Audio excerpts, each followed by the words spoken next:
Jesus said, "Behold, I am coming quickly. Blessed is he who keeps the words of the prophecy of this book." Of course, the book was the Revelation.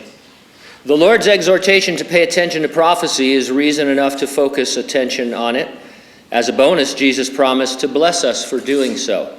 I could always use a blessing. I don't know about you. Maybe you want to give up some. Maybe you have too many blessings in your life. I'll take them. We reserve a few minutes to discuss current trends that you'd expect from reading Bible prophecy. We are futurists, believing that all the unfulfilled prophetic passages, they are future events that will occur in a literal, physical, global, apocalyptic context. We look at things like biometrics, artificial intelligence, cashless commerce, the manipulation of human DNA, global government, the exponential growth of human knowledge, and the rebirth of national Israel as signs that we are seeing Bible prophecy either being fulfilled or getting the stage set for it to be fulfilled. J. Michael Evans is president of Alibaba Group USA. I'm sorry, I just crack up every time I read that. But they are a subsidiary of Chinese internet giant Alibaba. If you wondered where all those cheap things came from that you order. You ever order something through Facebook or Instagram? It takes like 3 or 4 years to get to you. And, it comes from Alibaba. In Davos, Switzerland, at the 2022 World Economic Forum, Evans participated in a panel on responsible consumption. He talked about the development of a tech platform the consumer could use to monitor what they buy, what they eat, and even how they travel to measure personal carbon footprints. Carbon footprint is the total amount of greenhouse gases, including CO2 and methane, that are generated by our actions. The average carbon footprint for a person in the United States is 16 tons, one of the highest rates in the world. Globally, the average carbon footprint is closer to 4 tons. To have the best chance of avoiding a 2 degrees centigrade rise in global temperature, the average global carbon footprint per year needs to drop to under 2 tons by 2050. So that's what the carbon footprint people are all about.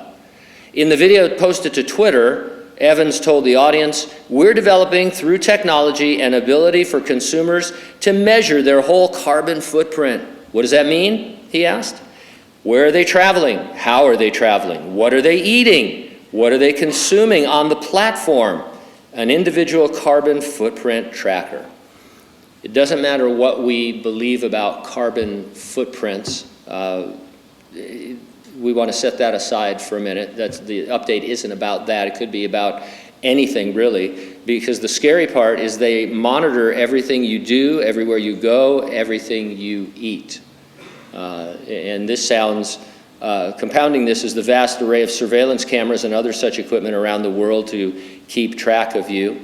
And people seem happily on the road to a dystopian society controlled by a few elitists where they know everything about you and control everything about you, what you eat and stuff. And these, regardless what you think about carbon and your footprint and, whether you're a big foot or a little foot, these people think it's true and they're going to reduce your carbon footprint come, as we like to say, hell or high water, right? And that means a severe change in lifestyle in the United States if we surrender our sovereignty to these groups. Who knew it would be that easy for the future Antichrist?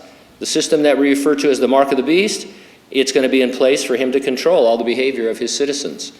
He causes all, both small and great, rich and poor, free and slave, to receive a mark on their right hand or on their foreheads.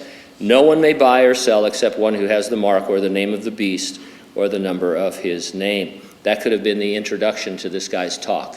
He could have just quoted that, and it's essentially what he's talking about. China's already doing it with their social credit system. No longer a question of if governments will implement an entirely digital economy, but when. Jesus is coming to resurrect and rapture the church.